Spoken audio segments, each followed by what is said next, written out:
Welcome back, friends. The stepmother's rage, a daughter's death. Fatima's life was a canvas painted with tears. Her existence was confined to the cold, unyielding walls of a house where cruelty reigned supreme. Her stepmother, Zara, seemed to take perverse pleasure in stripping Fatima of any happiness.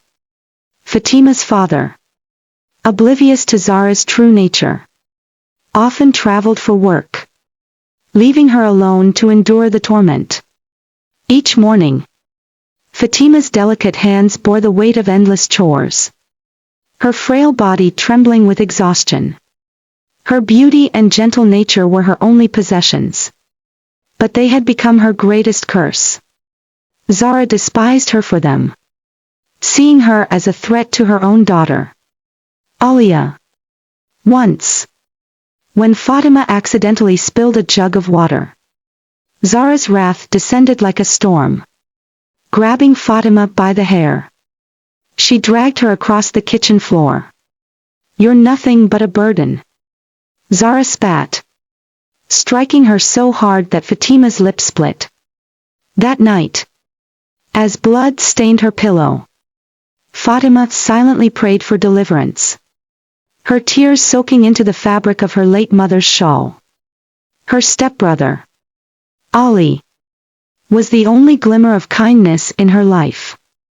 But his kindness was bound by fear, his love for Fatima overshadowed by Zara's iron grip. At times, he would press a small piece of bread into her hands, his eyes filled with helpless guilt. "I'm sorry, Fatima," he would whisper. But those words only deepened her sorrow. Zara's hatred grew more vicious with time. She began locking Fatima in the dark, windowless storeroom for hours, feeding her scraps of food barely enough to sustain her.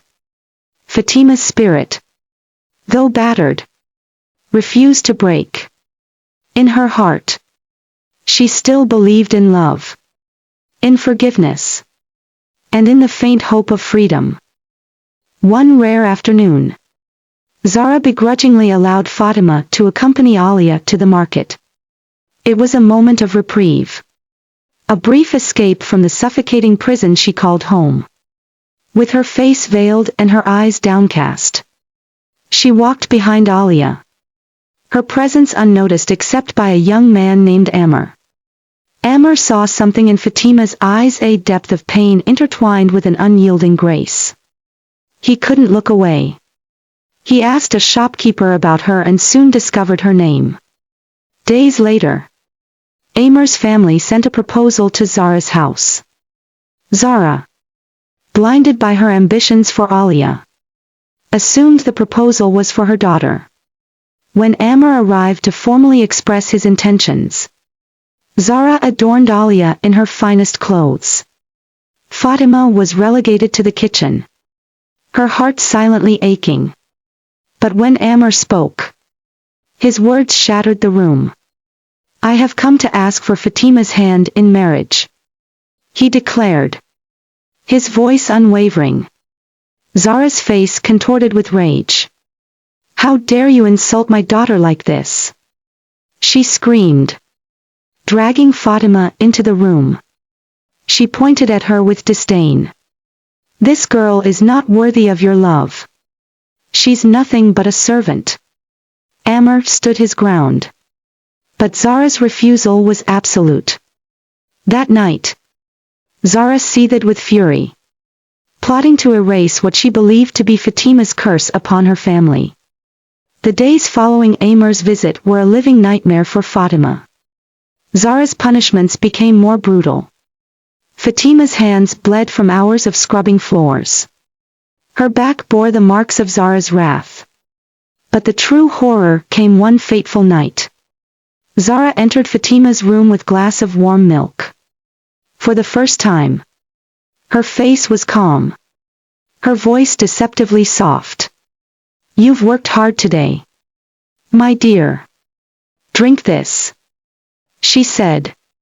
Fatima, weary and yearning for even a semblance of care, accepted the glass with trembling hands.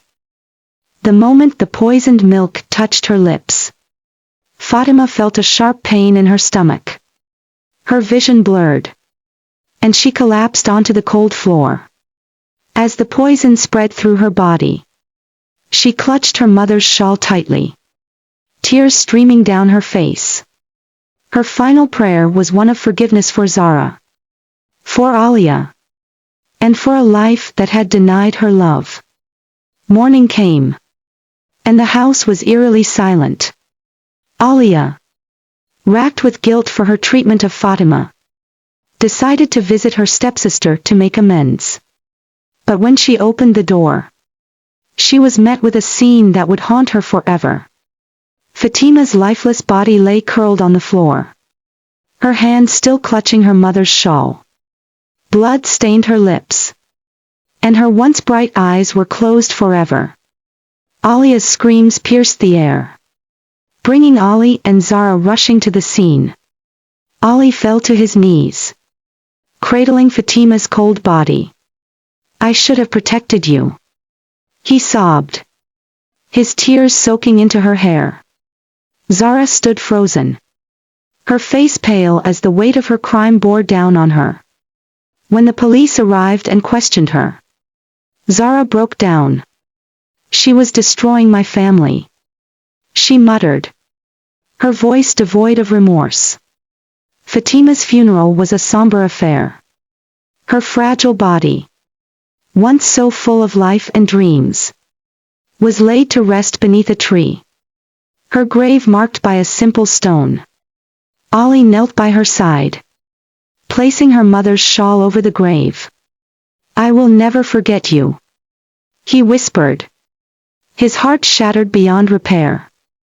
Alia, consumed by guilt, fell into a deep depression.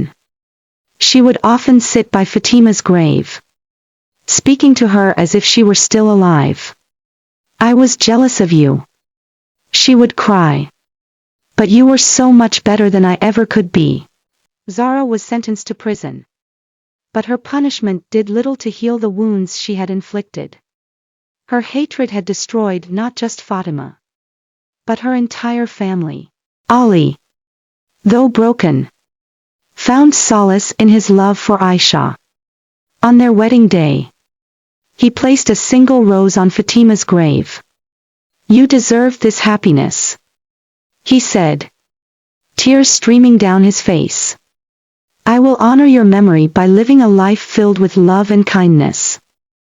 Fatima's story became a haunting reminder of the devastating power of hatred and jealousy. Those who knew her spoke of her kindness, her beauty, and the light she carried even in her darkest moments. Though her life was tragically short, her memory continued to inspire others, a testament to the strength of a heart that refused to hate, even in the face of unimaginable cruelty. Next story, coming soon.